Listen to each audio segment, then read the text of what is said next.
Picture this: an empire on the brink of war, its survival hanging on a single scrap of parchment, speeding across mountains and deserts, clutched in the hands of a lone courier.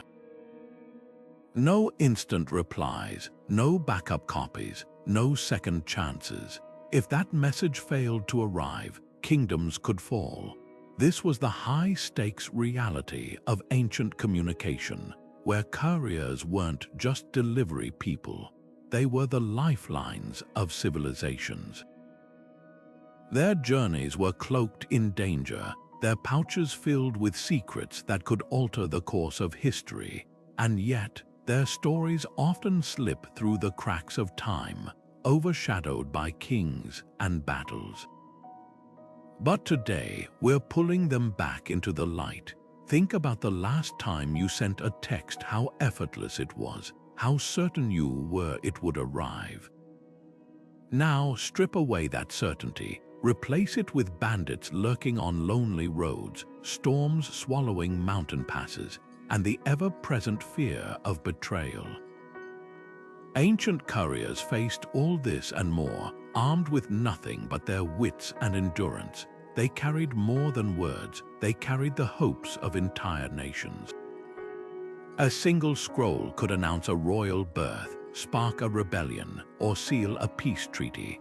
And sometimes the messages weren't even written, hidden in the folds of a robe or memorized in whispers, secrets too volatile to risk on paper. From the swift Persian riders who could traverse 1,500 miles in a week to the Inca chasquis relaying quipu codes across the Andes, these messengers built networks so efficient they rival modern systems. But their true legacy lies in the untold stories, the love letters that never reached their lovers, the warnings that arrived too late, the coded pleas for help. What did these couriers really carry? Not just ink and parchment, but the weight of human connection across impossible distances. So let's step into their sandals, trace their footsteps, and uncover the extraordinary truths behind history's most overlooked adventurers. The road ahead is long, but every mile is a story waiting to be told. To understand just how vital these couriers were, let's peel back the layers of their daily lives. Imagine a young man in ancient Egypt, handpicked for his speed and stamina, setting off at dawn with a satchel of hieroglyphic scrolls. His route, a punishing trek through scorching sands, where dehydration and vipers lurked at every turn. But slowing down wasn't an option. Delay a pharaoh's command, and the punishment could be severe. These messengers weren't just runners, they were the human equivalent of a ticking clock, racing against time itself. In Rome, the stakes were even higher. The Cursus Publicus wasn't just a delivery service, it was the empire's central nervous system. Stations dotted every 20 miles along major roads, stocked with fresh horses and relay riders. A single letter from Emperor Augustus could leapfrog from Gaul to Syria in weeks, not months. But here's what's fascinating: these riders often carried more than official mail. Hidden compartments in their saddles might conceal whispered intelligence about barbarian movements, or coded notes between senators plotting political maneuvers. And then there were the unsung heroes, the merchant couriers of the Silk Road. While kings and generals relied on speed, traders prized discretion. A Persian caravan might employ a humble spice seller to smuggle contracts beneath bundles of saffron, his ordinary appearance masking the fortune in trade secrets he carried. One wrong turn into bandit territory, and entire economies could tremble. But perhaps the most startling truth: many of these couriers were literate when most of their world wasn't. In an age where few could read, they held the power to alter messages subtly, a skill that made them both indispensable and deeply feared. A misplaced word, an added line, and the fate of nations could pivot. That's the real weight they carried, not just letters, but the fragile trust of empires. Royal proclamations weren't just announcements. They were earthquakes in written form, shaking the foundations of societies with a few carefully chosen words. Take the Behistun inscription carved 300 feet up a cliff face in what's now Iran. Darius the Great didn't just want his subjects to hear about his victories, he needed them etched into memory. Couriers scaled treacherous terrain to spread copies of those words across Persia, turning rock into propaganda. But imagine being the messenger tasked with delivering a decree like that to a rebellious province. One slip of the tongue, one moment of hesitation, and you weren't just risking your life, you were gambling with the stability of an empire. The weight of these documents went beyond their words. In ancient Mesopotamia, royal seals pressed into clay tablets weren't mere signatures, they were divine endorsements, proof that a king's command carried the god's authority. Couriers transporting these tablets often traveled with armed escorts, not just for protection from thieves, but to underscore the message's importance. A single tablet could order the mobilization of 10,000 soldiers or the redistribution of a year's grain harvest. The messenger wasn't just a delivery person, they were the living embodiment of the king's will, and disrespecting them was tantamount to treason. Yet some of history's most pivotal proclamations arrived without fanfare. When Octavian's couriers fanned out across Rome with news of Antony and Cleopatra's defeat, the messages were brief, almost casual. But those sparse lines marked the end of a republic and the birth of an empire. What's striking is how often these world-changing decrees relied on the discretion of their carriers. A Roman courier might pause to gauge a city's mood before reading aloud, softening his tone for nervous crowds or amplifying it for defiant ones. In that moment, he wasn't just a voice, he was a diplomat reading between the lines of history. Materials told their own story too.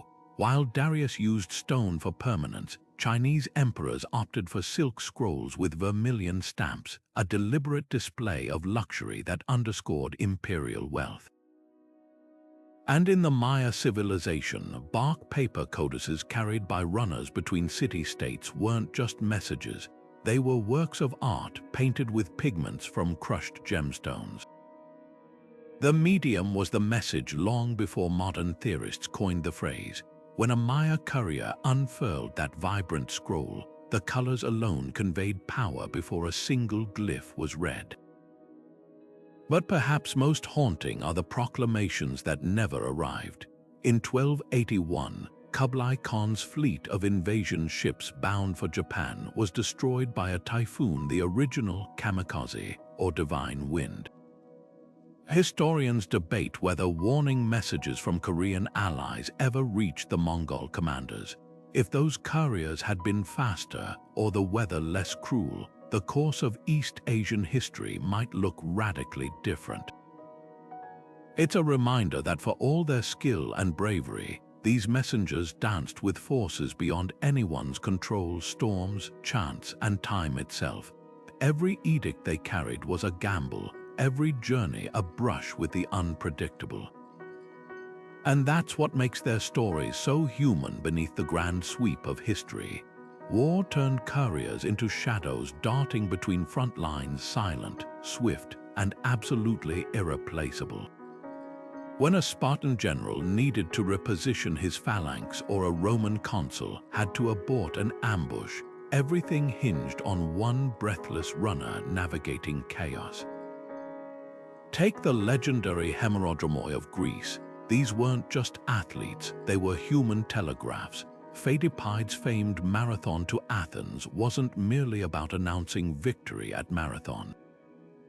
It was a desperate bid to warn the city of approaching Persian ships, a proof that a single courier's stamina could mean the difference between salvation and slaughter.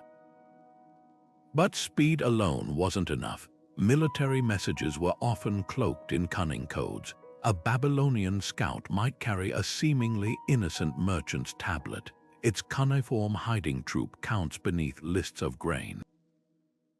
Celtic runners tied intricate knots in ropes to represent enemy positions, a tactile cipher only their commanders could unravel. And in ancient China, messengers memorized poems where every third character spelled out battlefield coordinates. Written orders were too risky. Intercepted plans could doom entire armies. That's why Hannibal's couriers crossing the Alps whispered their strategies face to face, leaving no paper trail for Roman spies to follow. The stakes were highest during sieges. When Cyrus the Great besieged Babylon, his couriers didn't just relay commands, they became the command. Cut off from the main force, these runners improvised, scouting weak points in the walls and smuggling back intelligence disguised as beggars' pleas. One slip and the entire campaign would collapse. Similarly, during Jerusalem's siege in 70 CE, Jewish rebels used chains of torch signals and runners to coordinate night sorties against Roman legions. These weren't mere deliveries, they were acts of war, yet for all their ingenuity, failure haunted every mission. In 48 BCE, Pompey's courier carrying plans to outflank Caesar at Dyrrhachium was captured, a mishap that cost him the battle. And when Attila the Hun's messengers failed to reach allied tribes in time, his empire fractured from missed alliances. That's the brutal math of ancient warfare. A message delayed was an army outmaneuvered, a city left undefended, a king dethroned. What's often overlooked is how these couriers shaped tactics themselves. Mongol riders didn't just deliver orders, they were the orders. Their arrival at a distant outpost with a single arrow wrapped in wolf fur meant attack at dawn. No words needed, and in the Inca Empire, chasquis relayed battle formations through quipu knots so precise, they could coordinate attacks across mountain ranges without a single spoken command. These systems weren't just communication, they were the invisible architecture of conquest. Perhaps the most haunting truth lies in the messengers who never made it. Archaeologists near Hadrian's Wall still find Roman military dispatch boxes buried with skeletons couriers who chose death over surrendering their scrolls to barbarian warbands. Their loyalty outlasted their last breath. Every order they carried was a thread in the tapestry of history, pulled taut by the hands of those we've too often forgotten. Diplomatic couriers didn't just carry letters, they carried the fragile threads of peace between empires. Picture an envoy from Babylon trekking across the Levant with a clay tablet stamped with his king's seal, each step bringing him closer to Pharaoh's court. The Amarna letters, over 300 of them, show us just how delicate these exchanges were. One misstep, a cracked tablet from rough handling, a delay that made a king feel slighted, and alliances could crumble. That's why these messengers weren't just scribes or soldiers. They were diplomats in their own right, trained to read the mood of a foreign court before unrolling a single scroll. The stakes were dizzyingly high. When the Hittite queen Pujuhepa sent a marriage proposal to Ramses II, her couriers didn't just deliver a request, they carried the future of two empires. Every word, every gesture mattered. The tablets themselves were works of political theater, often flattering the recipient in lavish terms while hiding steel beneath the silk. A typical opening might declare, "To the king of Egypt, my brother, the sun in the sky," before getting down to the real business, border disputes, trade quotas, or thinly veiled threats. And the courier had to navigate it all, sometimes improvising answers on the spot if tensions flared. Security was paramount. Assyrian treaties were sealed with curses so elaborate they could fill entire tablets, divine punishments awaiting anyone who broke the terms. Messengers transporting these documents often traveled with a priest to reinforce their sacred weight. But physical protection was just as crucial. A Mitanni diplomat crossing into enemy territory might have an escort of elite charioteers, not just to fend off bandits, but to send a clear message: this parchment was worth killing for. Yet some of the most fascinating diplomatic messages weren't written at all. Chinese emissaries to the Xiongnu nomads carried jade tokens carved with intricate patterns, indecipherable to outsiders but instantly recognizable to tribal leaders. Similarly, Inca quipu cords tied in specific knots could confirm trade agreements without a single spoken word. These systems weren't just about secrecy, they were about creating bonds that transcended language.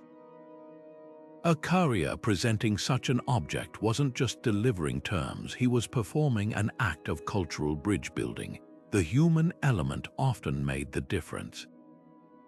Persian royal messengers, or angaros, were chosen as much for their charisma as their speed. A skilled courier could soften bad news with a well-timed joke or amplify a threat with a cold stare. There's a reason the Greeks both admired and feared them. These weren't mere postmen but extensions of the king's own voice. When a satrap's envoy arrived in Athens, the way he held his wine cup might be scrutinized as closely as his scrolls for hints of his master's true intentions. But peace could hang on the slimmest of margins. In 1482, a single misplaced letter from Lorenzo de' Medici nearly derailed Italy's fragile balance of power when it fell into Venetian hands. Centuries earlier, a Byzantine diplomat's accidental insult to a Bulgar Khan sparked a war because the courier failed to smooth it over. These weren't failures of ink and parchment, but of trust and nuance, proof that even the mightiest empires relied on the judgment of the people who carried their words. Perhaps no story captures this better than the Treaty of Kadesh, history's first recorded peace accord. The clay copy sent from the Hittites to Ramses II survives today, complete with its original seal. But what we don't see are the countless messengers who shuttled back and forth for months, ironing out every detail. They didn't just transport the treaty, they built the peace one grueling mile at a time. That's the untold legacy of diplomatic couriers, not just as carriers of messages, but as the quiet architects of the ancient world's most fragile triumphs. Beneath the grand narratives of empires and treaties, couriers carried something far more universal, the beating heart of human connection. Those private letters tucked into satchels weren't just scraps of parchment. They were lifelines tying families together across impossible distances. Take the Roman soldier stationed at Hadrian's Wall, who scribbled a birthday invitation to his sister on a thin wooden tablet. 2,000 years later, the Vindolanda tablets still whisper with his excitement. "Come, the day is festive." That tiny message, carried by a courier across muddy British roads, reminds us that history isn't just made in palaces, it's written in the longing of separated loved ones. For every royal decree, there were 100 quiet notes like this. Wealthy Roman households employed private couriers called tabularii, whose sole job was shuttling gossip, shopping lists, and marriage proposals between country villas and city estates. One particularly candid letter from a wife to her merchant husband complains about the cheap Egyptian linen he sent home, proof that ancient complaints about bad gifts are as timeless as love itself. These couriers knew their clients' secrets intimately, from scandalous love affairs whispered on wax tablets to the tear-stained wills they carried back from deathbeds. But personal delivery wasn't just for the elite. In Egypt, even ordinary farmers pooled coins to hire messengers when crisis struck. A papyrus letter from a desperate mother to her son, stranded in Alexandria, pleads, "The flood took the barley. Send silver or we won't survive winter." That scrap of reed paper handed to a riverboat courier was quite literally a family's survival. And sometimes the courier was the message, like the Persian slave girl who memorized her mistress's marriage confession to carry it safely past prying eyes. The emotional weight of these deliveries could be crushing. Archaeologists found a Greek soldier's letter near Troy, still sealed with his thumbprint in clay, unopened because he died before reading his wife's news. Other dispatches revealed dark twists, a Babylonian widow's plea for inheritance rights hidden inside a fake business inquiry, or a Spartan mother's famously terse note to her son, "Return with your shield or upon it." Every folded parchment was a gamble. Would it arrive in time? Would it be understood? What's astonishing is how little has changed. The ink may have faded, but the emotions leap off these ancient pages. A teenager's scrawled poem to his crush, a merchant's clumsy attempt at writing "I miss you" in foreign script, even a child's drawing of a horse sent to her deployed father. These couriers didn't just traverse geography, they bridged the gap between hope and heartache, one fragile letter at a time. Their real cargo wasn't paper or wax, but the unshakable human need to say, "I'm still here." You're not forgotten. Perhaps the most poignant proof lies in what was never sent. At a ruined Persian way station, excavators found a bundle of letters tied with frayed ribbon, all addressed to the same soldier, all returned unopened after his death in battle. The courier had kept them, unable to deliver the truth. In that silent act, we see the unwritten duty these messengers carried, to bear witness not just to history's grand moments, but to its quietest, most personal tragedies. Silk wasn't the only treasure moving along those ancient trade routes. Information was the real currency, and couriers were its most daring bankers. Picture a merchant in Samarkand squinting at a scrap of parchment, calculating how much to pay for Persian saffron based on a runner's report of drought in the south. That scrap was worth more than gold. In an age without stock tickers or shipping trackers, prices fluctuated with the speed of a messenger's feet. One day's delay could turn a fortune into fool's gold. The Silk Road's success hinged on a shadow network of couriers who did far more than carry bolts of fabric. They were human spreadsheets, memorizing warehouse inventories, bribing border guards for safe passage, and sometimes even altering their routes mid-journey based on whispers of bandit activity. Chinese merchants employed a relay system where runners passed bamboo tubes containing silk samples and tiny, precise weight measurements, early prototypes of modern product catalogs.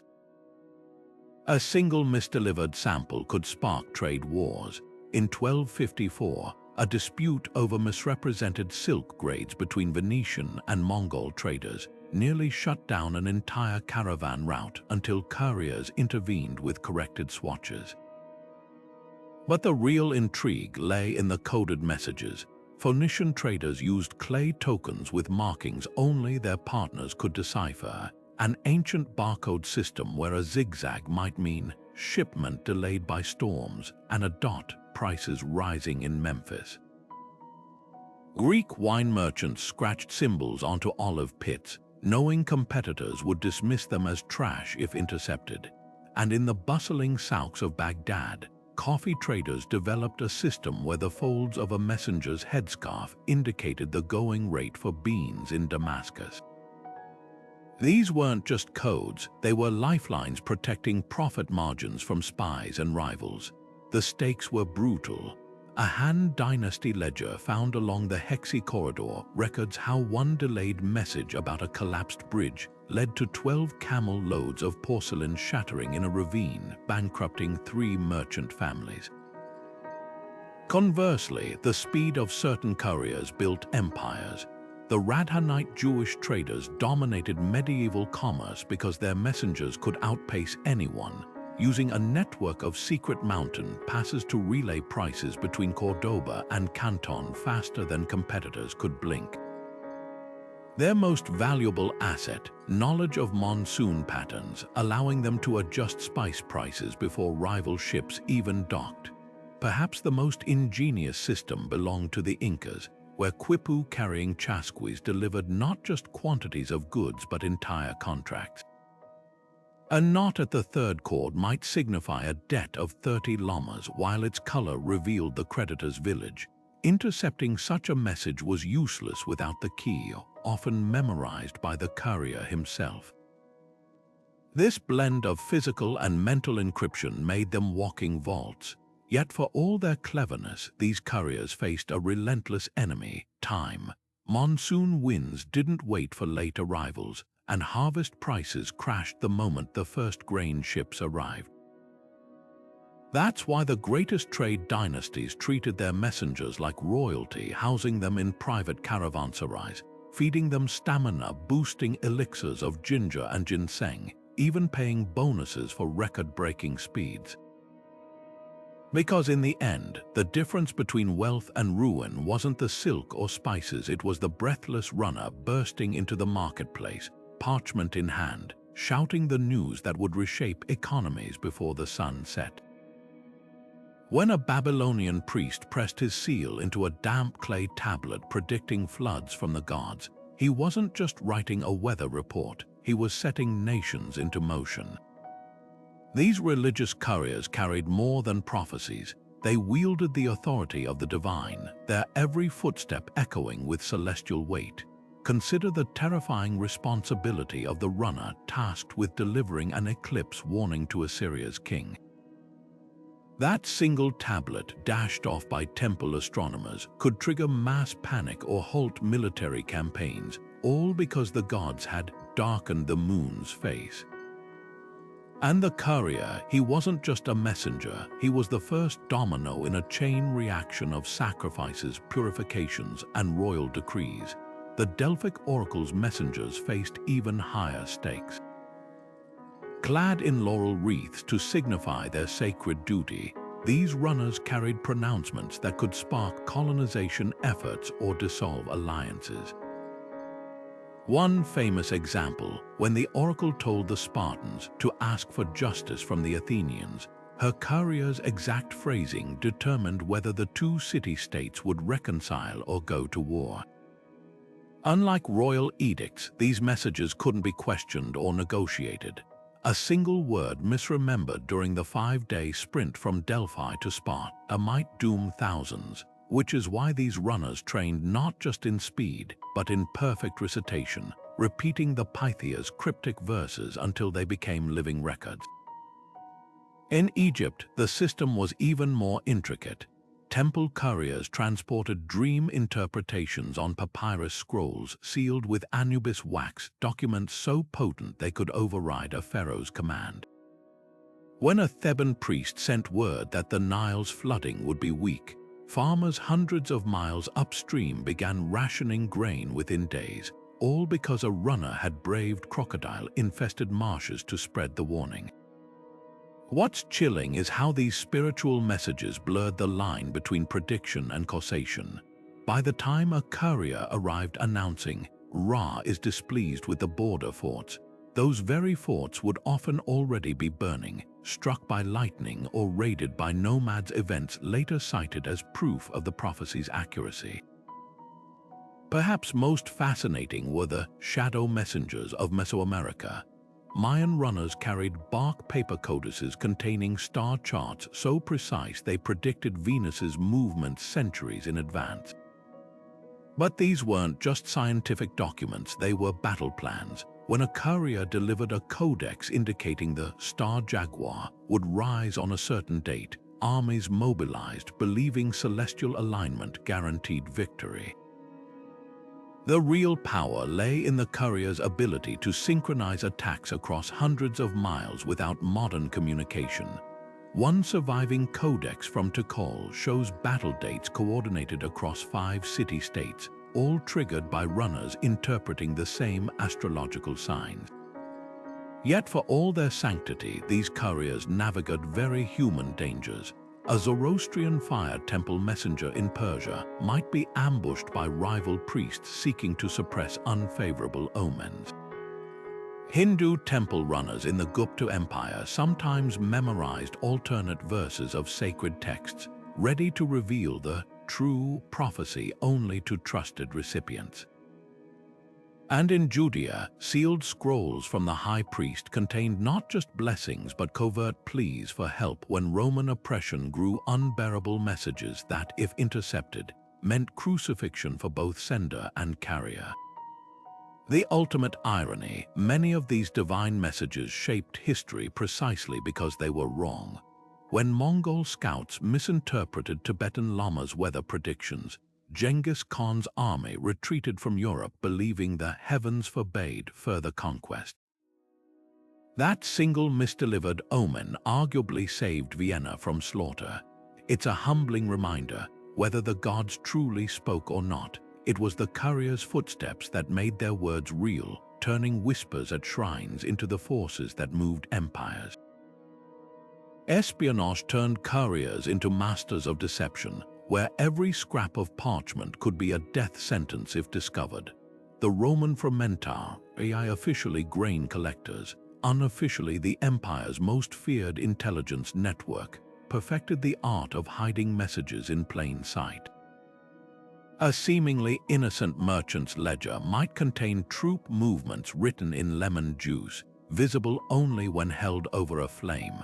Persian angaros took it further, stitching coded silk scrolls into the linings of horse saddles or carving tiny symbols into fruit pits tossed casually along roadside. These weren't just delivery methods, they were survival tactics in a world where a single slip meant torture.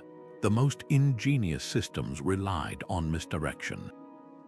In Han Dynasty China, imperial spies used hollowed-out bamboo pipes disguised as fishing floats, floating them down rivers to allied agents.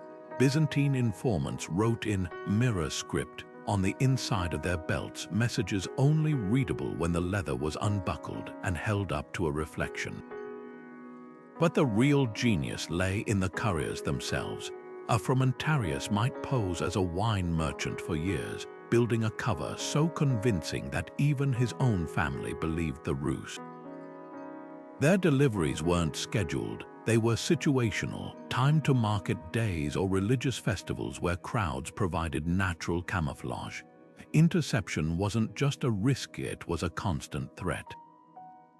Carthaginian spies during the Punic Wars developed a chilling protocol. If captured, couriers would bite down on wax capsules hidden in their cheeks, releasing a fast-acting poison before interrogation could begin. The Mongols took a different approach, using children as messengers during sieges, their innocent appearance making them less likely to be searched. Yet even these precautions sometimes failed. When Alexander the Great's forces intercepted a Persian spy carrying a knotted rope cipher, they unraveled the entire network by torturing the meaning out of a single courier. Some messages were never written at all. Celtic spies memorized battle plans in rhyming verse, transforming military strategies into drinking songs sung at enemy campfires. Egyptian informants used perfumed oils to convey warnings. A dab of lotus sent meaning, safe passage, while myrrh signaled betrayal. The most secure system might have been the Incas, where quipu knots recorded not just numbers but entire narratives, decipherable only by trained kipukamayak.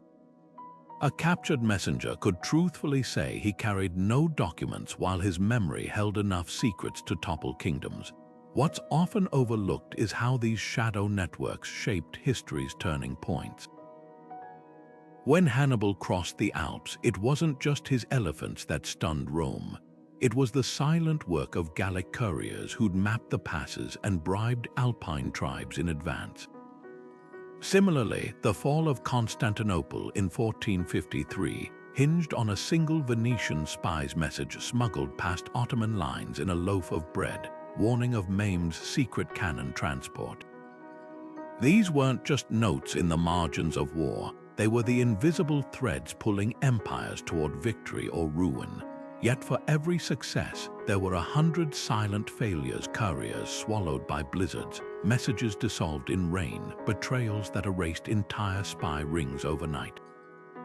Archaeologists still find their remnants, a hollow heel with crumbling papyrus inside, a bronze belt buckle with compartments for poison, the skeletal hand of a messenger clutching a scroll case to his chest even in death.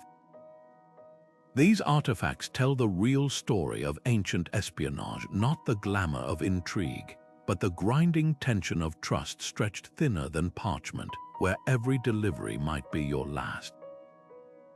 Imagine a world where geometry could vanish overnight, where the cure for a plague might be lost forever in a shipwreck, where the secrets of the stars traveled at the speed of a man's tired legs.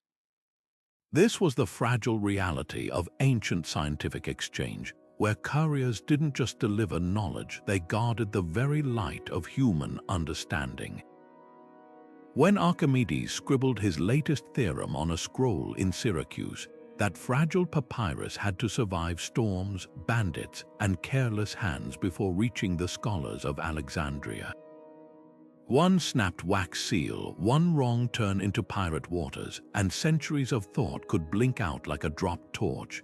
The library of Alexandria's couriers were the internet cables of their age, threading ideas across 3 continents.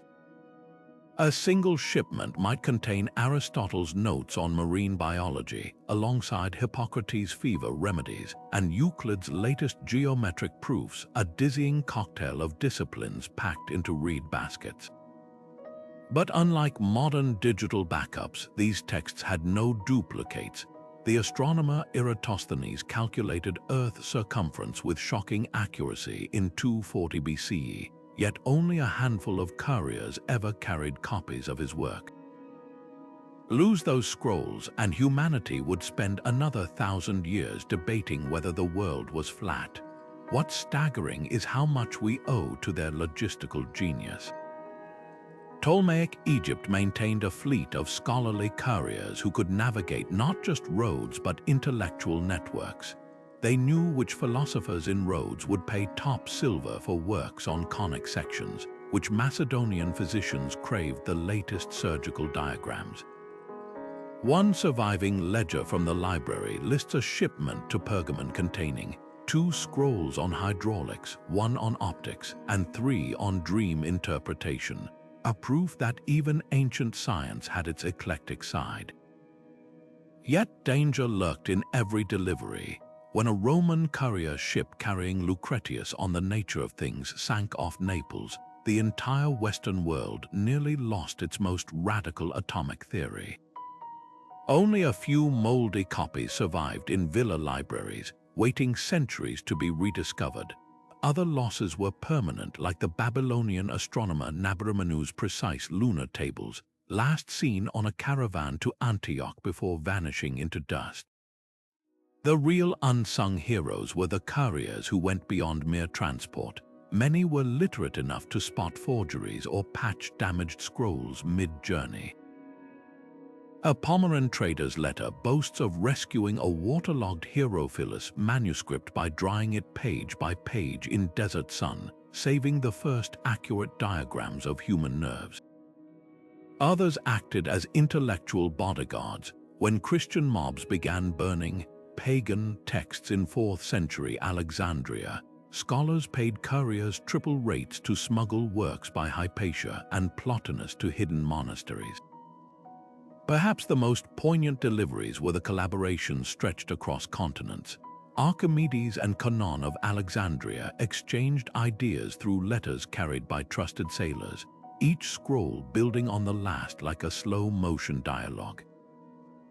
One such letter preserved in the Archimedes palimpsest contains the great thinker's exasperated note: "Your last proof had an error in the 3rd proposition." That casual critique, racing across the Mediterranean at 15 miles a day, was the peer review process of antiquity. What's humbling is realizing how thin the thread was. Nearly 90% of ancient scientific texts are lost forever, often because no courier reached them in time. The few survivors, like the Antikythera mechanism's gears or the charred Herculaneum scrolls, remind us that every equation we take for granted once balanced on the calloused hands of runners, the creaking axles of ox carts, the storm-tossed decks of ships. They carried more than scrolls, they carried the future itself, one perilous mile at a time. When Mount Vesuvius began spewing ash into the sky in 79 CE, the first warning didn't come from sensors or satellite. It came from a breathless courier sprinting down the road to Pompeii, his sandals kicking up dust as he shouted for the city gates to open. His message was simple: the mountain is angry, but that crude phrase carried the weight of thousands of lives. Emergency couriers like him were the ancient world's early warning systems, their legs outpacing lava flows, their voices cutting through the chaos of oncoming disasters. In China, the threat of Mongol invasions led to one of history's most sophisticated alert networks. Watchtowers dotting the Great Wall didn't just rely on smoke signals. They employed relay riders who could cover 200 miles in a single day. Each horseman carried a numbered bamboo slip, its digits corresponding to prearranged crisis codes. A slip marked 37 might mean cavalry sighted at dawn, while 91 signaled walls breached. But the real genius lay in redundancy. If one rider fell to an arrow, the next tower's lookout would spot the missing messenger's overdue shadow and dispatch a backup within minutes. This wasn't just communication, it was a life-or-death game of chess played across vast landscapes. Volcanic eruptions posed a different challenge. When Thera exploded around 1600 BCE, obliterating much of the Minoan civilization, couriers on Crete had mere hours to evacuate coastal cities. Survivor accounts etched on clay tablets describe runners with singed cloaks pounding on doors, dragging people uphill as the sea began to boil. Unlike modern disaster alerts, these messengers couldn't rely on centralized commands. They made split-second judgment calls, prioritizing routes based on wind direction or the lay of the land. One tablet from Akrotiri praises a courier who saved 300 by diverting them through a goat path he'd memorized as a child. Barbarian invasions required yet another approach. Roman frontier forts used a system of coded torch signals at night, but daytime warnings depended on runners who knew every shortcut. A Vindolanda tablet records the desperate sprint of a British auxiliary soldier who covered 60 miles in 18 hours to alert Hadrian's Wall of a Caledonian raid. His feet bloodied, his message concise: they come from the west at moonrise. What's chilling is how often these couriers became the last line of defense themselves. Byzantine records tell of a messenger who, finding a border fort already overrun, disguised himself as a beggar to infiltrate the enemy camp and count their numbers before slipping away to report. The most haunting warnings were those that never arrived. In 410 CE, a Gothic courier drowned trying to cross the swollen Tiber with news of Alaric's march on Rome. His delay cost the city precious hours to prepare. Similarly, when Tambora erupted in 1815, Dutch colonial couriers in Java misinterpreted the ash cloud as a localized fire, failing to relay the global catastrophe brewing. These weren't just failures of speed, they were tragic collisions of human limitation and natural fury. Yet even in failure, these emergency couriers shaped history's course. The very roads they sprinted along, the Appian Way, Persia's royal road, China's post highways, were often built or expanded specifically for crisis response. Their footprints literally paved the way for empires to endure. When we tap our phones today for weather alerts or amber notices, we're tapping into an ancient human reflex, the desperate, vital need to outrun disaster, one pounding heartbeat at a time. Cultural exchanges traveled at the speed of a courier's footsteps, carrying not just words but the very soul of civilizations. When a Greek actor joined a Persian merchant caravan, his rolled-up scripts of Sophocles' plays weren't mere entertainment, they were diplomatic weapons. Performances in foreign courts could soften tensions or ignite artistic revolutions, all because a messenger had room in his saddlebag for papyrus. The same caravan might carry an Egyptian harpist's songbook, its melodies blending with Babylonian scales at way stations, creating hybrid tunes that would echo across continents. These weren't just deliveries, they were live workshops where cultures collided and remade each other. Consider the Silk Road's hidden cargo. Alongside bolts of fabric, couriers transported something far more volatile: ideas. A Buddhist monk's sutras copied onto palm leaves might leap from Gandhara to China in the satchel of a Sogdian runner, only to be reinterpreted by local scribes at each stop. The Lotus Sutra's journey from Sanskrit to Chinese wasn't just translation, it was metamorphosis shaped by the couriers who paused to explain tricky phrases to curious villagers along the way. Even the physical format of texts transformed. When Mesopotamian epic tablets reached Anatolia, scribes adapted them into Hittite cuneiform, but the couriers themselves often added oral embellishments, turning Gilgamesh's adventures into living, evolving stories. Artistic tools spread the same way.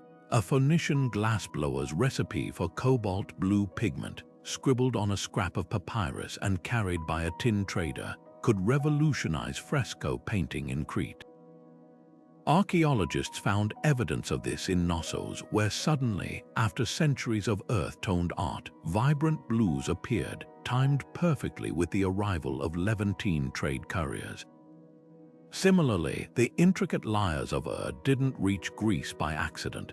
They traveled with musician diplomats whose strings were as much instruments of statecraft as music. The most profound exchanges were often the quietest. A Roman courier's personal sketchbook discovered near Palmyra shows this beautifully. His doodles of local dancers blended with Italian fresco techniques, creating a style later found in Pompey's villas. No edict commanded this fusion. It happened because an observant messenger carried home more than official dispatches. Even food recipes became cultural bridges. When a Kushan Empire runner delivered a bag of saffron to a Han Dynasty chef, tucked between diplomatic letters, he unknowingly sparked China's first experiments with Persian-infused cuisine. Yet these exchanges weren't always peaceful. The spread of the Phoenician alphabet, ancestor of nearly every modern script, was fiercely resisted by Egyptian scribes who saw their hieroglyphic monopoly threatened. Couriers smuggling alphabetic tablets risked beatings or worse if caught near temple schools.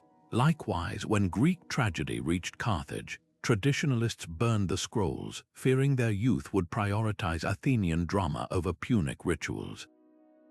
The couriers who survived these missions didn't just transport art, they navigated minefields of cultural anxiety. What's miraculous is how much survived against the odds. The Maya's Popol Vuh creation epic endured Spanish conquest because runners memorized its verses when codices were burned, preserving it orally until safer times. Similarly, the delicate ink paintings of the Tang dynasty reached Japan via Buddhist messengers who wrapped them in oiled silk during typhoon season. Every brushstroke we admire today exists because someone, somewhere, refused to let the rain wash it away. These couriers did more than connect empires, they wove the fabric of shared human expression. When a Byzantine singer's hymn book made its way to medieval Paris, changing Gregorian chant forever, or when Arabian algebra texts reached Renaissance Florence via merchant couriers, sparking mathematical revolutions, they proved that the most powerful messages aren't always commands or treaties. Sometimes they're the quiet notes of a lyre, the bold stroke of a brush, or the whispered line of a poem, carried against all odds across mountains and centuries. Becoming an ancient courier wasn't just a job, it was a brutal rite of passage. In Persia, aspiring Paradisish runners endured years of training that would break most modern athletes. Their regimen began at dawn with weighted sandbags strapped to their backs, sprinting up rocky foothills until their lungs burned. But physical stamina was just the start. These messengers had to memorize entire speeches with courtroom precision, able to recite a satrap's edict word for word days later, even under interrogation. One misremembered phrase could mean the difference between peace and war. The punishment for errors, historical accounts hint at everything from lashings to being forced to run beside chariots until collapse. A grim reminder that in empires built on information, reliability was life or death. The Inca chasquis faced different but equally punishing trials. Selected as boys for their fleetness of foot, they trained on terraced mountain paths at altitudes that left outsiders gasping. Their test was legendary, a relay race covering 80 miles in a single day, passing a knotted quipu from hand to hand without breaking stride. What made this feat even more astonishing was the terrain: narrow suspension bridges swaying over bottomless gorges, icy slopes where a single misstep meant oblivion. These runners didn't just memorize messages, they learned to read the land itself. A bent branch signaled a diverted route, a pattern of stones warned of ambushes ahead. Their education was a blend of Olympic athleticism and wilderness survival, all honed before they ever carried their first official dispatch. Language skills could be just as critical as physical prowess. Byzantine diplomatic couriers often spoke 4 or 5 tongues, allowing them to eavesdrop in foreign markets or pose as merchants. A scrap of conversation overheard in a Syrian caravanserai might reveal troop movements worth more than gold. But linguistic talent came with risks. Roman frumentarii spies were known to slit the tongues of captured Greek messengers, ensuring they could never again decipher sensitive scrolls. This grisly reality forced couriers to develop another skill: the art of silent communication.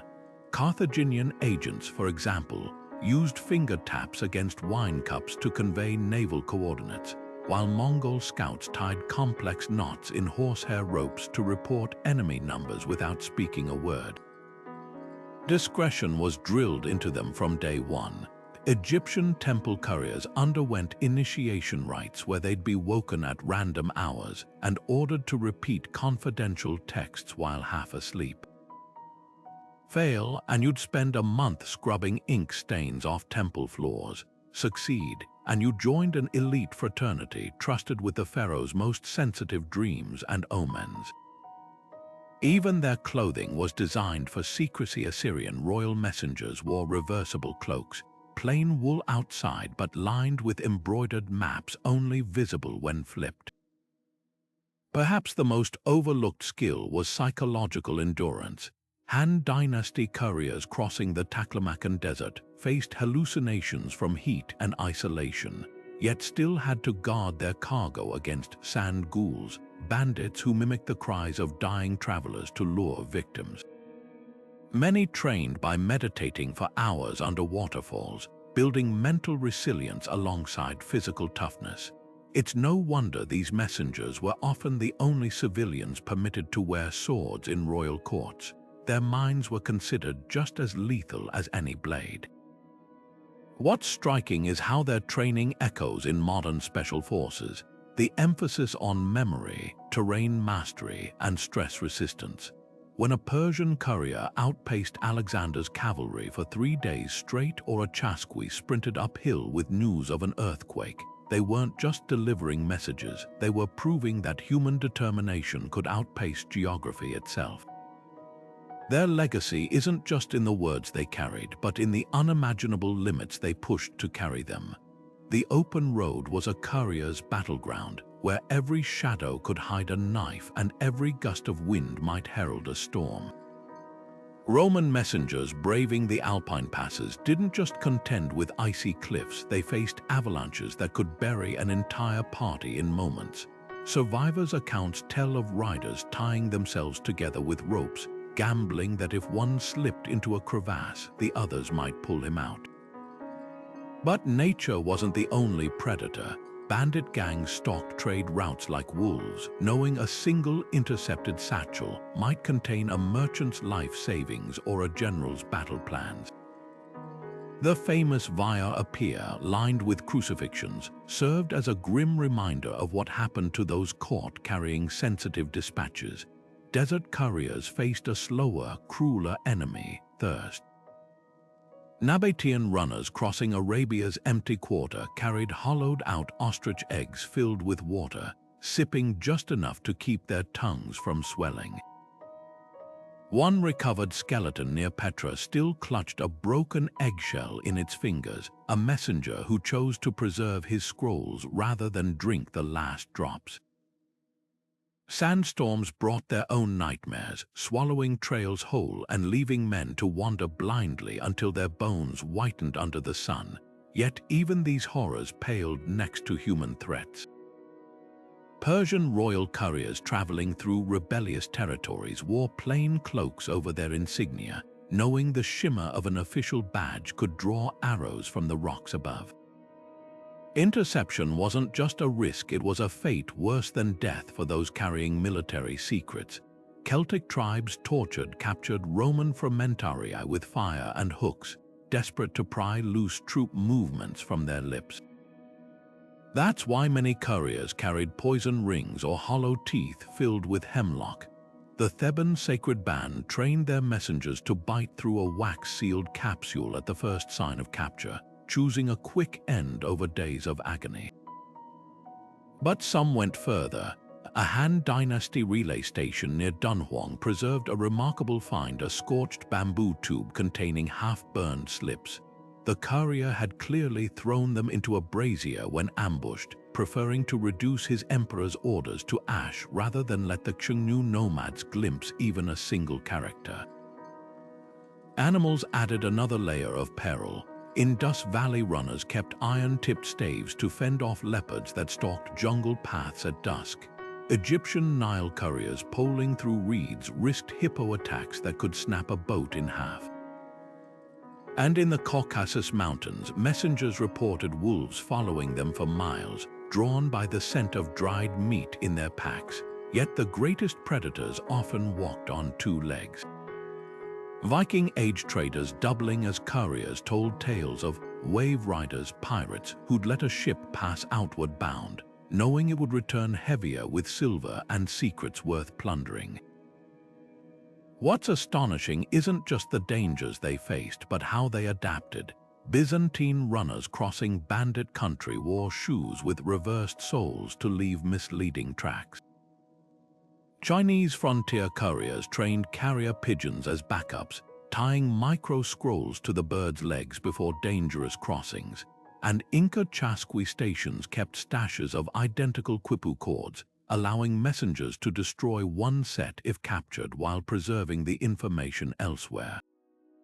These weren't just survival tactics, they were acts of defiance, proving that no avalanche, no sandstorm, no blade could fully sever the threads connecting empires.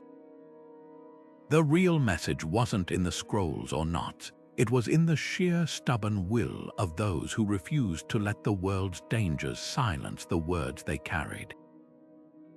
Phaedipides may be immortalized for his legendary sprint from Marathon to Athens, but he was just one thread in the vast tapestry of history's unsung messengers. The truth is, every civilization had its fleet-footed heroes, some celebrated, most forgotten, whose footprints shaped empires. Take Queen Atossa of Persia's cunning network of female couriers, disguised as weaving merchants or midwives to slip past enemy lines. While male riders drew suspicion, these women carried battle plans rolled inside spindles or tucked into baskets of herbs, proving that sometimes the most effective messengers were the ones nobody noticed. Then there's the Han Dynasty's Yaoi system, where riders clad in scarlet tunics raced along the world's first standardized postal routes. These weren't just deliverymen, they were human metronomes, timed so precisely that a delay of more than a few hours could cost them their rank. One administrative slip from 2,000 years ago records a rider's demotion for arriving 3 incense sticks worth of time late with tax records. But their real innovation, the Fei-Kian system, where merchants could send silver across China by tearing banknotes in half, trusting couriers to deliver the matching halves to verify payments, an ancient precursor to wire transfers. For every famous name like Phaedopides, there were 100 anonymous legends. The Byzantine dromones who swam icy rivers with messages sealed in wax-stoppered reed tubes. The Aztec Painoni, trained from childhood to run 5-day relays without sleep, their feet toughened by cactus sap and resin. Or the shadowy sand readers of the Sahara, who could interpret disturbances in the dunes to track down missing caravans and recover lost dispatches. Some couriers became legends precisely because they didn't deliver their messages. When the Roman Senate sent a rider to recall General Varus from Germania in 9 CE, his body was later found in the Teutoburg forest with the unopened scroll still in his belt, proof that the warning about Arminius' betrayal arrived too late to save 3 legions. Similarly, a single march runner's decision to divert from his route during a coastal El Niño storm preserved a king's gold-adorned marriage proposal, now displayed in Lima's museum as the only intact pre-Columbian royal missive. What's remarkable is how these figures transcended their roles. The Inca chasquis conqueror wasn't just a relay runner, he was a living database memorizing crop reports from every terrace farm he passed. And the Mongol Morin Kur messengers did more than carry orders. They were Genghis Khan's eyes reporting back on grass quality for grazing and the mood of conquered peoples. Their true legacy isn't in the distances they covered, but in the invisible lines they drew between scattered civilizations, turning whispers into history. The Persian royal road wasn't just a path, it was a revolution carved into the earth. Stretching from Susa to Sardis, this 2,000-year-old highway boasted way stations every 15 miles, each stocked with fresh horses, bread, and even backup couriers in case of emergencies. But what truly set it apart was its precision. Herodotus marveled that royal messengers could cover the entire route in just 7 days, thanks to a relay system so exact that riders timed their arrivals to the minute. The secret, a network of signal towers using polished bronze mirrors to flash sunlight between peaks, giving stations advance warning to prep fresh mounts. This wasn't just mail delivery, it was synchronized logistics on a scale the world had never seen. Meanwhile, in the Andes, the Inca engineered a system that defied the brutal terrain. Their chasquis runners navigated vertigo-inducing mountain passes, where one misstep meant a 1,000-foot plunge. But their real genius lay in the quipu, a bundle of knotted cords that could record everything from tax quotas to military orders without a single written word. Each knot's position, color, and tightness held meaning, decipherable only by trained interpreters. When a runner arrived at a Tambo way station, he didn't just hand off a message, he performed an intricate dance of fingers and cords, transferring knowledge as tangibly as clicking "Send today." The system was so efficient that a warning about Spanish ships could leap 500 miles in under 48 hours faster than Pizarro's cavalry could ride it. Rome's Cursus Publicus took infrastructure to another level. Imagine rest stops with heated baths, blacksmith ready to re-shoe horses, and clerks who logged every pouch's contents in triplicate. Augustus didn't just build roads, he built a bureaucracy on the move. Way stations doubled as intelligence hubs where riders exchanged whispers about barbarian movements alongside official mail. The real stroke of brilliance, the diploma, a bronze travel pass that functioned like an ancient fast-track visa, granting couriers priority access to fresh mounts and secure lodgings. Lose one, and you'd be demoted to scrubbing latrines in some backwater garrison. What's astonishing is how these systems mirrored modern logistics. The Persian roads relay stations operated like today's distribution centers, minimizing downtime. Inca quipu cords were essentially cloud storage, decentralized, encrypted, and instantly accessible to authorized users, and Rome's Cursus Publicus, a dead ringer for express shipping networks, complete with tracking systems and liability clauses. These weren't just roads, they were the ancient internet, pulsing with information that shaped the rise and fall of civilizations. Yet for all their engineering, these networks relied on something far more fragile: trust. A single corrupt station master could delay critical messages for bribes. A quipu interpreter's biased reading might spark rebellions. That's why the greatest courier systems invested not just in stone and rope, but in people training, testing, and rewarding those who kept the world connected, one heartbeat at a time. Secrecy wasn't just an option for ancient couriers, it was survival. Picture a Spartan general winding a narrow strip of leather around his skytail, the cipher rod that turned battle plans into gibberish to any prying eyes. Without the exact matching rod's diameter, the scrambled letters remained indecipherable, a brilliant stroke of military genius that kept Persia's spies baffled for generations. But this was just one trick in an entire arsenal of clandestine communication. Hebrew messengers facing Babylonian captivity developed the Atbash cipher, systematically swapping letters so that Babel became Iziv, a linguistic shell game that preserved prophecies and rebellion plans alike. Some methods bordered on alchemy. Roman diplomats wrote seemingly blank wax tablets, unaware that the real message lay beneath in milk-based ink, visible only when heated over a flame. Cleopatra herself allegedly used crushed pearls dissolved in vinegar as invisible ink, her love letters to Antony materializing like ghosts when brushed with cedar ash. Even fruit became a tool of subterfuge. Persian spies squeezed lemon juice onto fig skins, their acidic ink darkening in sunlight to reveal troop movements while looking like harmless snack stains to casual observers. The stakes of code breaking could rewrite history. When Carthaginian General Hannibal intercepted a Roman cipher during the Punic Wars, his scribes spent 3 sleepless nights cracking it, only to discover false troop numbers planted as bait.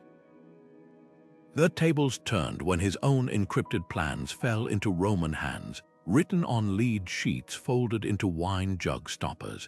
Scipio Africanus codebreakers unraveled the cipher by recognizing repeated symbols for elephants, the very beasts that would later flounder in the mud at Zama, sealing Carthage's fate. Not all encryption required chemicals or ciphers. The ingenious Inca quipu system turned knots into numbers, with colored cords representing everything from grain stores to rebel hideouts. Spanish chroniclers wrote of captured Quipucamayoc interpreters who chose execution rather than revealing how crimson strands marked gold deposits. Even more remarkably, Chinese border guards during the Tang dynasty employed butterfly letters, tiny scrolls inserted into live carp's gills, relying on the fish's survival instinct to swim upstream toward military outposts. The most heartbreaking codes were those of last resort. Jewish resistance fighters during the Bar Kokhba revolt etched mirror writing onto goatskin, knowing Roman censors rarely held parchments up to reflective surfaces. Byzantine prisoners scratched SOS coordinates onto their own skin with rusted nails, trusting the wounds would scar into readable maps.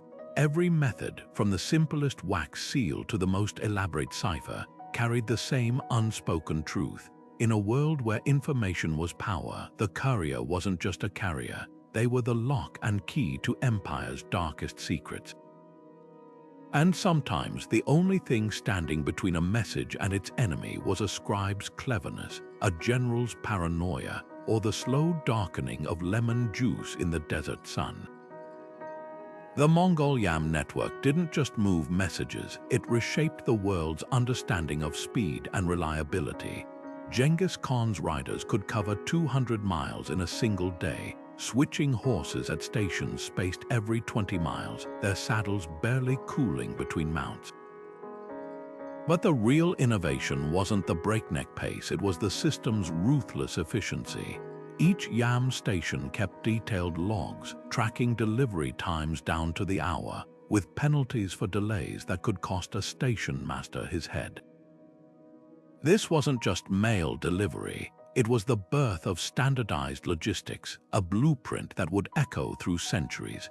When Marco Polo described these relay stations to European audiences, he might as well have been handing them the operating manual for future postal empires.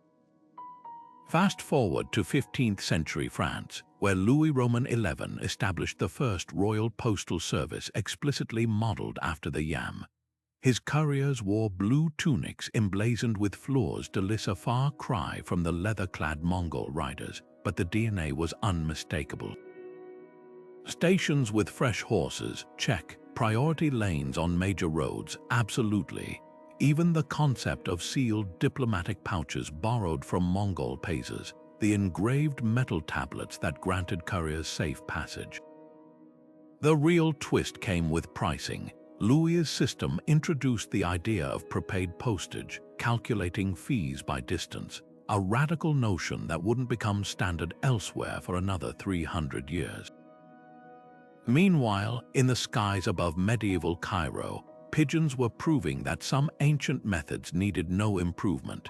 Egyptian sultans had used homing birds since the 12th century to coordinate between Cairo and Damascus, but it was the Venetians who industrialized the practice. Their Pixioni viaggiatori lofts stretched across the Mediterranean, with birds carrying encrypted trade updates on rice paper scrolls tied to their legs. The system was so precise that a well-trained pigeon could outpace a galley by 2 days, a fact not lost on Rothschild bankers, who used avian couriers to exploit stock market gaps long before telegraphs existed. Then came the Pony Express, America's brief but iconic experiment in frontier communication. Though it lasted just 18 months, its relay stations, manned by riders who changed mounts every 10 miles, were pure chasquis ingenuity repackaged for the Wild West. The real surprise, how closely its failures mirrored ancient pitfalls. Bandits ambushed riders just as they had Persian couriers, and winter storms stranded stations like frozen YAM outposts. Yet the system's collapse wasn't due to inefficiency, but technology. The telegraph rendered it obsolete overnight, just as Rome's Cursus Publicus had succumbed to political decay centuries earlier. Today's postal services still dance to rhythms these ancient messengers set. ZIP codes, their direct descendants of Persian postal districts carved into clay tablets. Priority mail, a rebranding of the Roman Cursus Velox Express service. Even the humble postage stamp owes its existence to Rowland Hill's 19th century reform, an idea he admitted borrowing from Chinese flying money vouchers used since the Tang dynasty. The next time you track a package in real time, remember, you're witnessing the latest iteration of a 5,000-year-old conversation between distance and determination, where every scan notification is a digital echo of some long-dead courier's footsteps pounding toward the horizon. History remembers the couriers of antiquity as leather-clad men sprinting down dusty roads, but half those footsteps belonged to women. Cleopatra didn't just rely on burly soldiers to carry her words.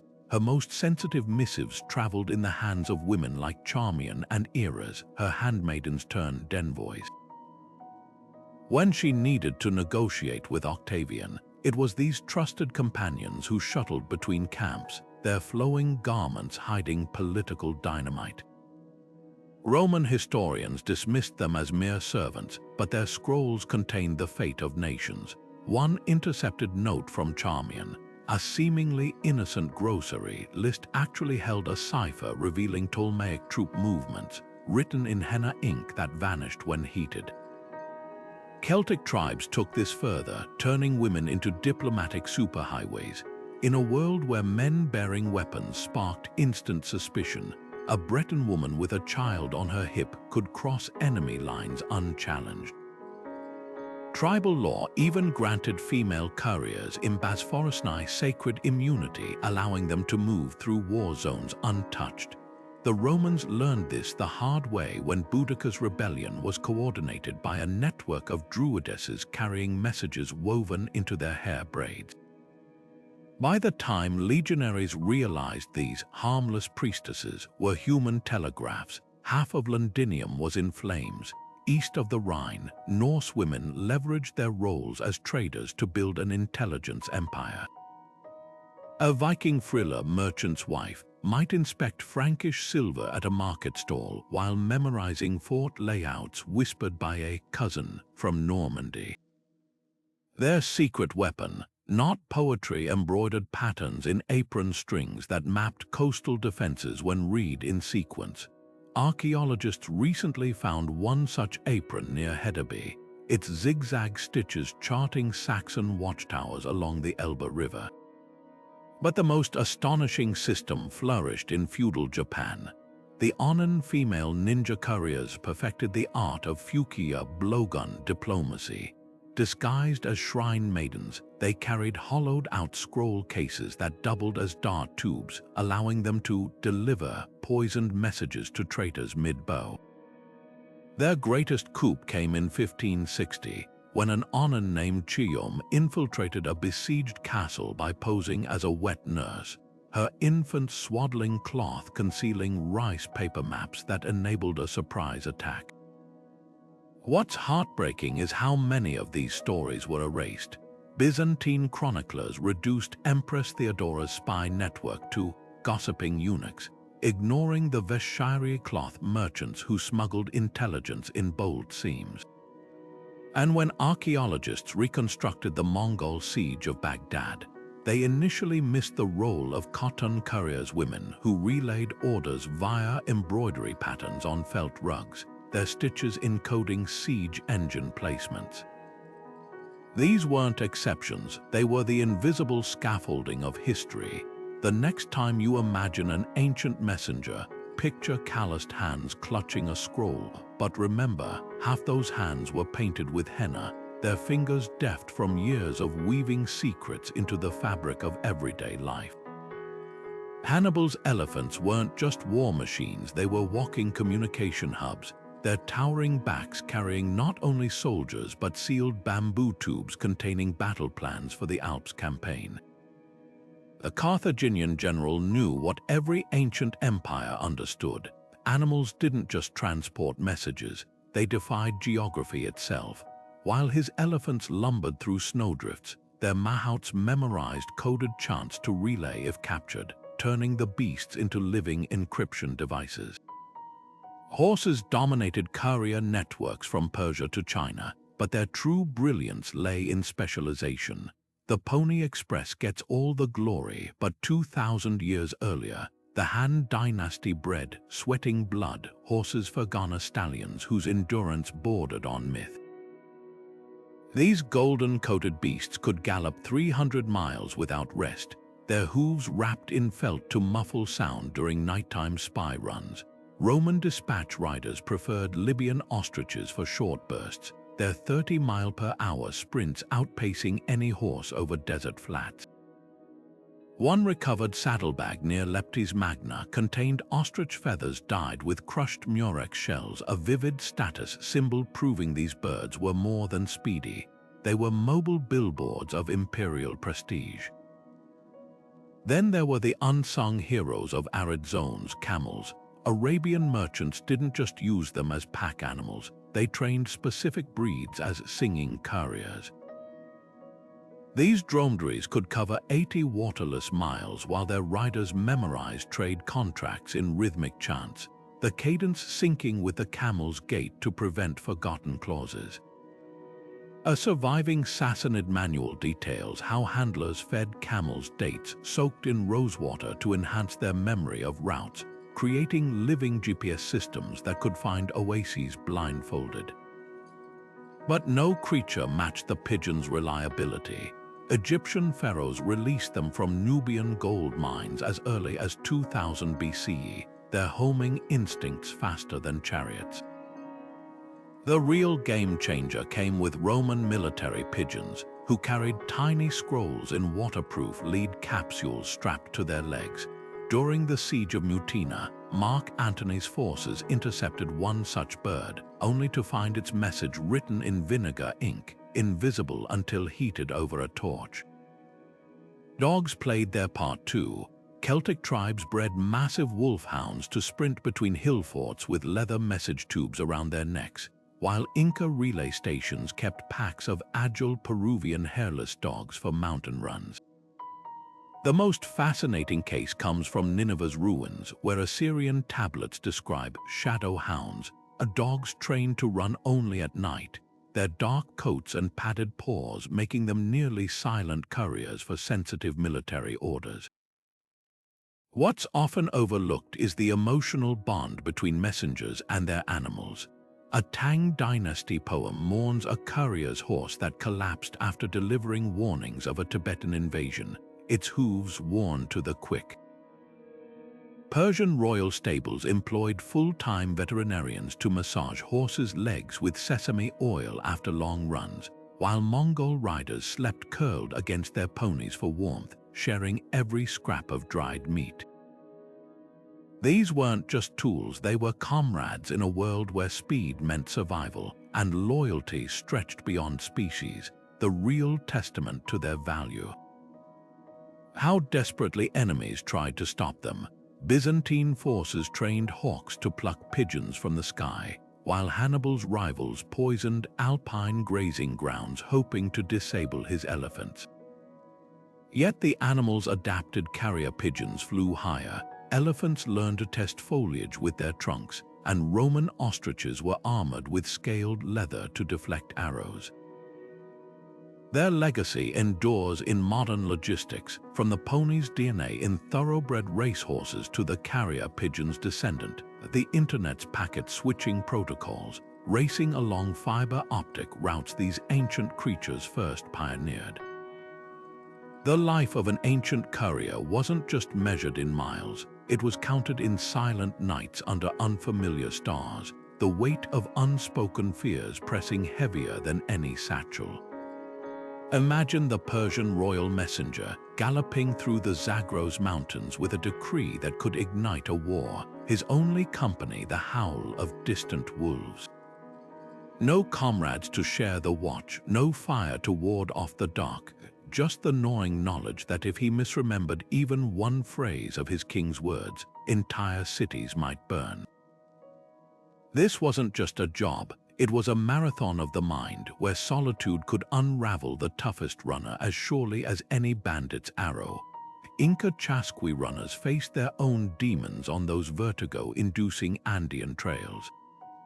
To stave off exhaustion and the creeping dread of isolation, they developed rituals passed down through generations. Coca leaves weren't just stimulants, they were sacred companions, chewed in precise sequences to mark each mile. Before descending a rope bridge swaying over a 1,000-foot drop, a runner might blow kisses to the apus, the mountain spirits, whispering prayers into his quipu cords. These weren't superstitions, they were psychological lifelines, ways to impose order on a world where a misstep meant oblivion. Archaeologists have found bundles of these leaves buried with messengers, their teeth worn smooth from years of nervous grinding. The stress left scars beyond the physical.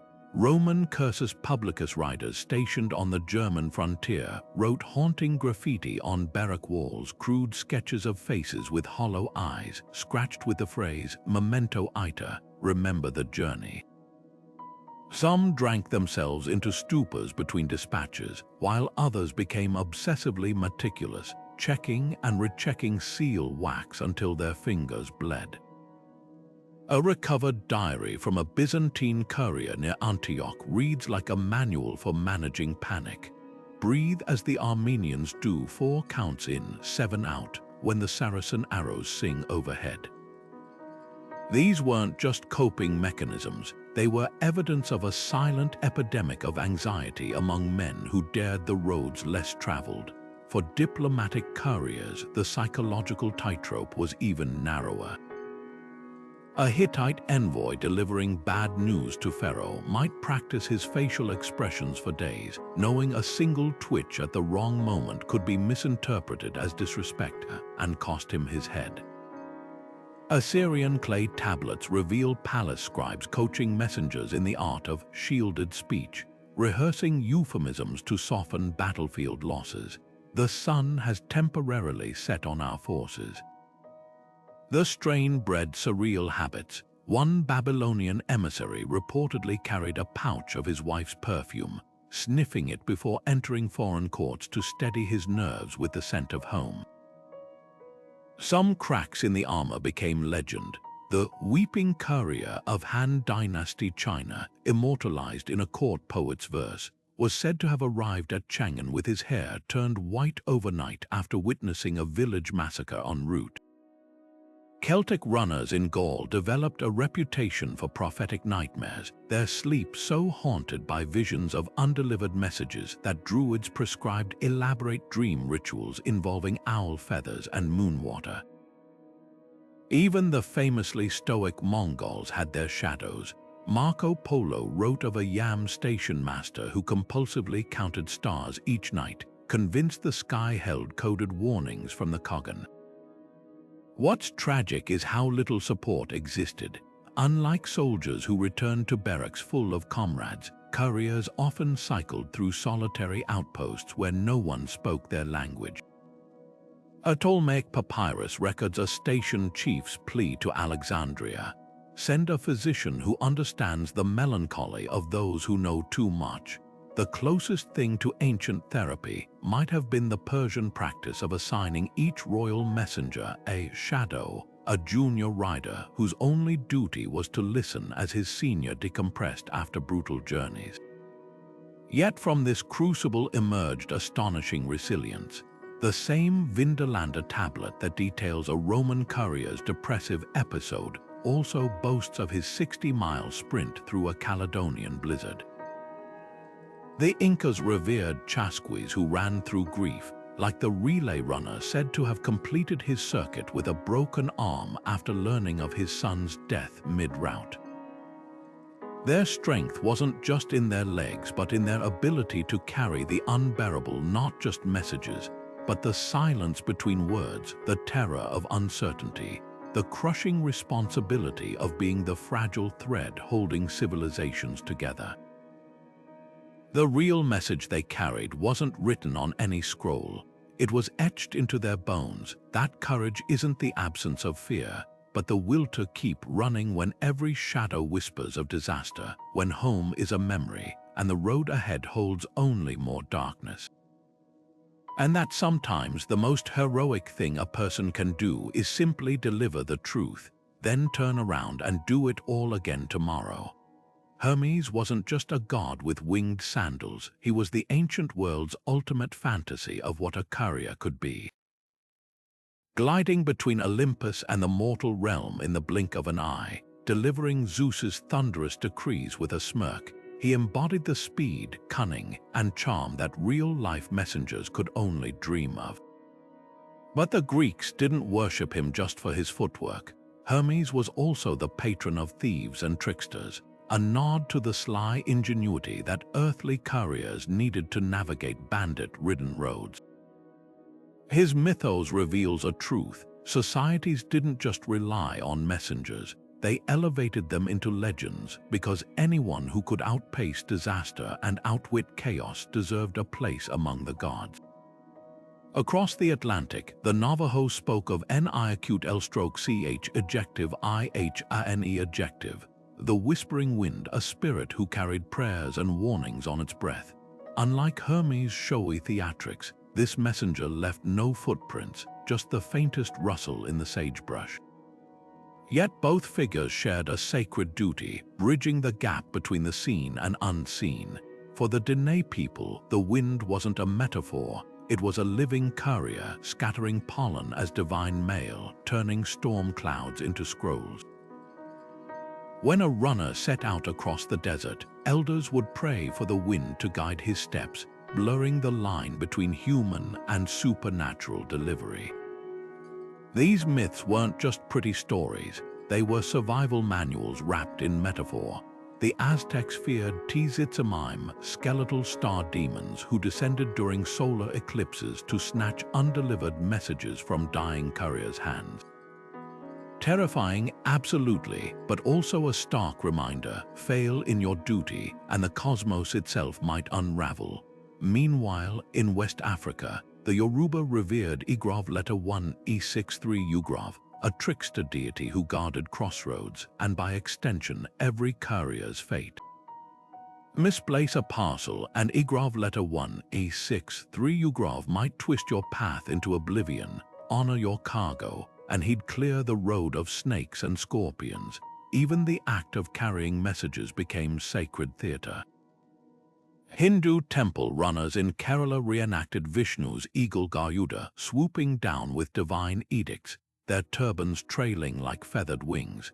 Norse skalds sang of the Valkyries not just as battle spirits, but as Odin's elite postal service, their winged steeds ferrying prophecies between worlds. And in China, the moon goddess Chang wasn't merely a celestial beauty, she was the original airmail pilot, her rabbit pounding out eternal dispatches in lunar mortar. What's striking is how these tales mirror real couriers' struggles. Hermes' famous theft of Apollo's cattle, that's every spy courier smuggling contraband past border guards. The whispering wind's invisibility, that's the Assyrian messenger dyeing his cloak to vanish into the dunes. These myths were more than tributes, they were blueprints for earthly messengers, teaching them to be swift as gods, sly as foxes, and steadfast as mountains. The most poignant legends, though, are the ones where messengers cross the ultimate boundary. In Japanese folklore, the shikigami were paper spirits folded by onmyoji sorcerers to carry notes to the dead. Celtic bards told of green runners who could sprint between our world and the other world, their footsteps sprouting clover where they paused to breathe. These stories didn't just romanticize couriers, they acknowledged their loneliness, their brush with mortality every time they stepped onto a lonely road. Perhaps that's why cultures from Egypt to Peru buried messengers with their sandals on, not just for the journey ahead, but because they'd already walked paths no ordinary soul could tread. When a Tibetan Drelong runner collapsed delivering a lama's prophecy, they'd say the wind caught his last breath, carrying it straight to the god's ears. That's the real magic woven into these myths, the idea that the right message in the right hands could transcend even death. The relay stations dotting Persia's royal road didn't just inspire later empires, they became the genetic code for modern infrastructure. Picture those ancient way stations with their fresh horses and backup riders. Now fast forward to the 1830s, when Samuel Morse strung his telegraph wires along eerily similar routes. The stations where operators tapped out messages in Morse code, direct descendants of Persian rest stops, just swapping stallions for copper wires. Even the rhythm of telegraph messages, short bursts of information relayed in segments, mirrored the chunk delivery system of Inca chasquis passing quipu knots from runner to runner. The real breakthrough wasn't the technology, it was the ancient insight that breaking distance into manageable pieces could conquer continents. Semaphore towers, those Napoleonic-era precursors to fiber optics, took another page from the courier playbook. Their rotating wooden arms mimicked the precise flag signals used by Mongol scouts centuries earlier, who'd stand atop hills waving colored banners to relay troop movements across valleys. The French system could transmit a message from Paris to Lille in under 30 minutes, a speed that would have made Darius the Great nod in approval. But here's the twist: Semaphore's fatal flaw was weather, just like its ancient counterparts. Fog that once blinded Persian fire signal towers now froze semaphore arms mid-message, proving some challenges transcend eras. encryption's lineage stretches even further back. Julius Caesar's namesake cipher, shifting letters by 3 places, was child's play compared to the Babylonian priestesses who encoded temple prophecies in acrostic poetry. Their trick, embedding revelations in verses where only every 3rd word held meaning, a technique later refined by Renaissance cryptographers. The Phoenicians went further, developing merchant codes where a simple mark on an amphora's handle could indicate safe ports or pirate activity, foreshadowing today's QR codes. When Alan Turing cracked the Enigma machine during World War II, he was channeling the same problem-solving spirit as those ancient traders who first realized information is only as secure as its disguise. Perhaps the most unexpected legacy lies in redundancy systems. Modern data networks automatically resend lost packets of information, a digital echo of Inca chasquis destroying quipu cords if captured, knowing identical copies waited at the next station. Cloud storage distributed servers, they're the spiritual successors to Byzantine spies who split messages into 3 scrolls, sending each via different routes to ensure at least one arrived intact.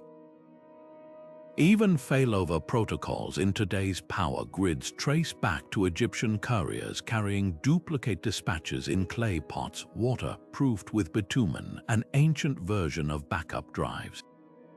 The thread connecting these innovations isn't just ingenuity, it's necessity's stubborn persistence. From camel caravans avoiding sandstorms by following stars to GPS satellites correcting for atmospheric distortion, the goal remains unchanged, outsmarting chaos. When a modern email zips through fiber optic cables at light speed, it's riding the shoulders of runners who once dared to believe a single human, armed with nothing but memory and muscle, could stitch the world together one desperate sprint at a time. The devices change, but the dream doesn't to whisper across mountains, to shout beyond horizons, to make the unbearable weight of distance feel for a moment like nothing at all. Hollywood loves the image of a lone courier galloping across desolate landscapes, a sweat-drenched scroll clutched in one hand, but reality was far more structured. Ancient empires didn't leave their lifelines to chance. Persia's royal road operated like a well-oiled machine, with waystations staffed by clerks who logged every pouch's arrival time down to the hour. These weren't solitary heroes, they were cogs in a bureaucratic marvel where relay teams passed messages like batons in an endless race. Even the famed Pheidipides, immortalized for his marathon sprint, was part of a sophisticated Greek hemerodromoi network, trained athletes stationed at regular intervals to keep intelligence flowing during wartime. Not every dispatch carried earth-shattering news either. For every battle alert or royal decree, there were 100 mundane scrolls about grain quotas or temple repairs. Archaeologists digging through Roman forts along Hadrian's Wall found stacks of wooden tablets detailing everything from missing socks to complaints about sour wine rations. One particularly whiny letter from a soldier named Octavius begs his family to send him better wool underwear, hardly the stuff of epic cinema. Even the Inca's quipu cords, often romanticized as tools of imperial command, mostly recorded census data. How many llamas grazed in Valley X? How many bushels of maize village Y owed in taxes? These routine messages were the grease that kept civilizations running, proving couriers weren't just crisis responders, but the ancient equivalent of postal workers and accountants rolled into one. The myth of the disposable messenger also crumbles under scrutiny. Executing couriers for bad news is a favorite trope, but empires invested too much in training these specialists to waste them. Persian angaros underwent years of memory drills and terrain navigation. They were assets, not expendable pawns. When a Hittite messenger named Anam hereby botched a treaty delivery, his punishment wasn't death but demotion to scrubbing chariots. Only in extreme cases like deliberate treason did couriers face lethal consequences. Far from being powerless, many wielded surprising influence. Egyptian temple runners often doubled as royal advisors, privy to omens and prophecies that shaped pharaohs' decisions. Perhaps the biggest misconception is that these systems faded with antiquity. The Mongol Yam network's relay stations inspired everything from the Pony Express to modern highway rest stops. Next time you check a package tracking number, remember, you're tapping into a logistical DNA that traces straight back to those dusty way stations where Persian riders swapped horses 3,000 years ago. The real story of ancient couriers isn't about lone wolves. It's about the unsung machinery of connection that built our world, one ordinary delivery at a time. Archaeological digs are peeling back layers of ancient logistics like never before. The Petra scrolls, discovered in 2016 inside a hidden Nabatean chamber, contained something startling, a clay tag still attached to its original papyrus. The inscription wasn't just a recipient's name, it was a meticulous record of delivery, received by the hand of Tabalu on the third day of Nisan, in the presence of 2 witnesses. This wasn't merely mail, it was a Bronze Age tracking system complete with timestamps and verification protocols.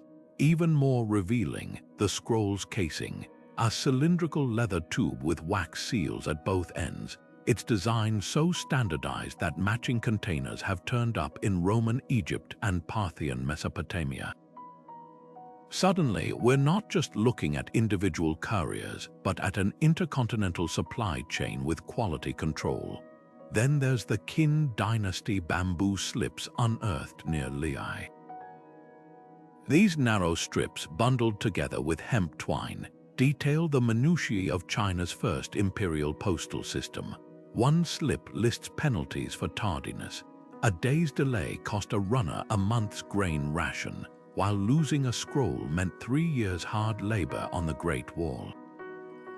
But the real surprise was a small wooden chip found alongside them, a giant due, or return receipt, carved with notches representing the sender, recipient, and date. These tokens were split in 2, with the courier keeping half as proof of delivery.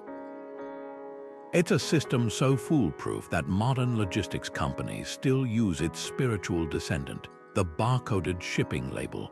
Not all discoveries come from grand excavations.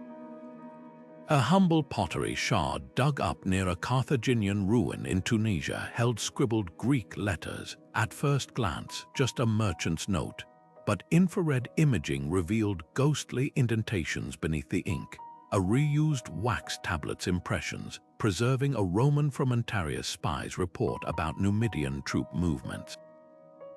This palimpsest of espionage proves how couriers recycled materials to avoid suspicion, their mundane surface messages masking volatile secrets.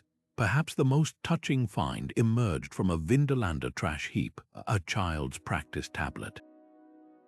Between clumsy Latin exercises, some long-ago scribe had doodled a stick figure running with a scroll captioned Celerius Pater, Faster Father.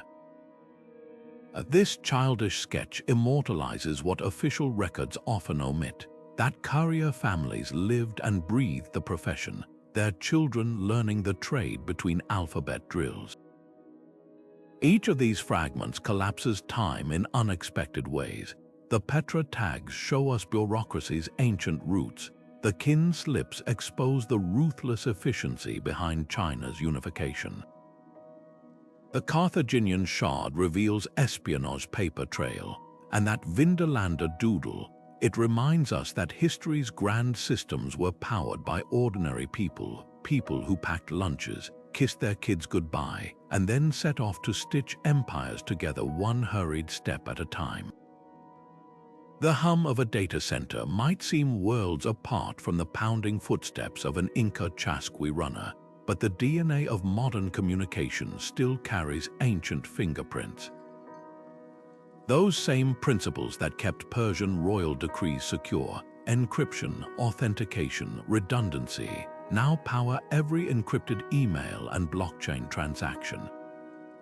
When a diplomat today seals sensitive documents in a tamper-proof pouch, they're channeling the same instinct as Babylonian envoys who baked clay tablets inside clay envelopes, leaving visible cracks if intercepted. The tools have evolved from quipu knots to quantum cryptography, but the game hasn't changed. Outsmart adversaries protect the message, deliver against all odds. Consider how modern logistics giants like FedEx or DHL mirror the relay systems of antiquity. Their hub-and-spoke networks, direct descendants of Mongol yam stations, just swapping horses for 747. Even the concept of real-time package tracking echoes the Persian Royal Roadsway Station logs only now. Instead of clay tablets noting a rider's passing, we get push notifications. The breakthrough isn't in the technology itself, but in how seamlessly we've scaled ancient solutions. UPS drivers optimizing delivery routes with AI are unknowingly following the footsteps of Silk Road merchants who memorized seasonal shortcuts through the Taklamakan. Yet some challenges remain stubbornly familiar. Cyberattacks targeting corporate servers are the digital equivalent of bandits ambushing Roman Cursus Publicus riders.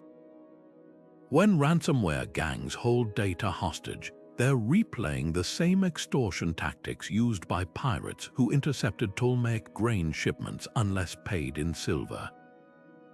Even modern diplomacies, back-channel negotiations, those hushed conversations between enemies trace straight back to Hittite messengers whispering compromise proposals in Egyptian courtyards.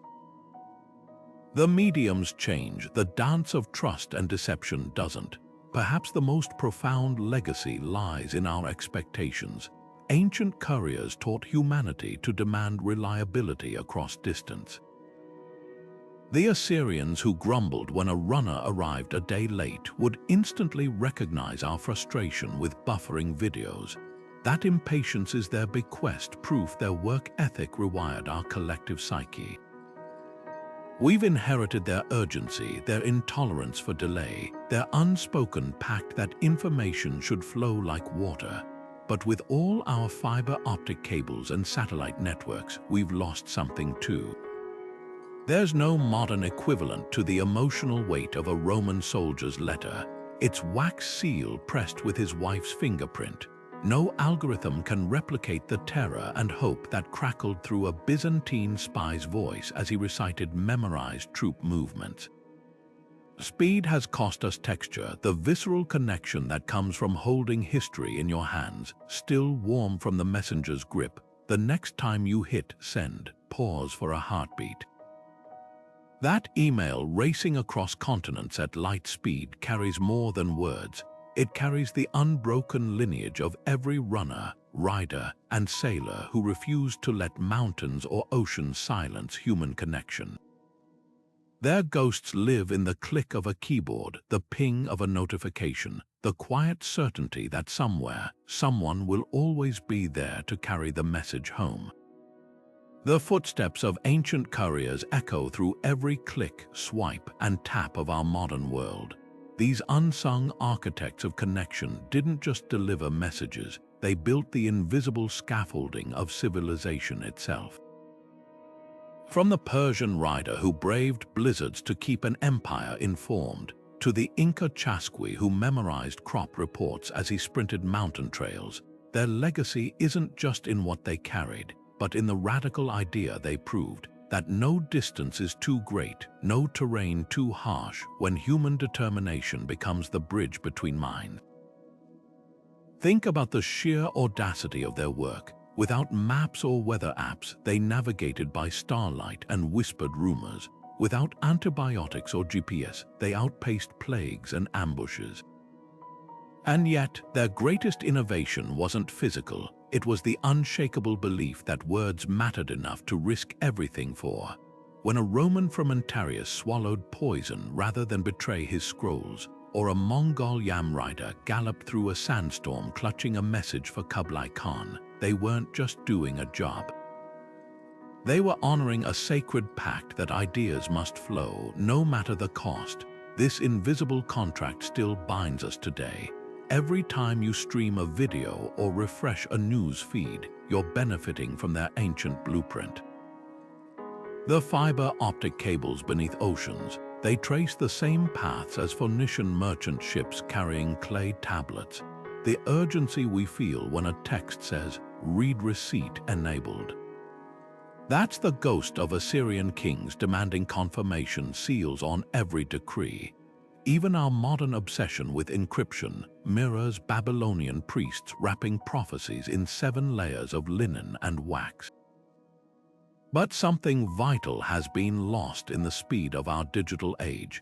Ancient couriers didn't just transmit information, they filtered it through human experience. A Byzantine runner might soften a harsh edict with a sympathetic tone when addressing frightened villagers. A Mayan messenger would adapt star charts into local folklore to ensure understanding. Today's algorithms lack that nuance, prioritizing virality over wisdom, clicks over context. The cure might lie in remembering their example, that true communication isn't just about delivery, but about the care taken in carrying. So the next time you hit send, take a breath. That email racing across the cloud is part of an unbroken chain stretching back to the first runner who ever crested a hill, chest heaving, to gasp out news of a distant wildfire. The couriers of old didn't just shape history, they whispered its first draft one perilous journey at a time.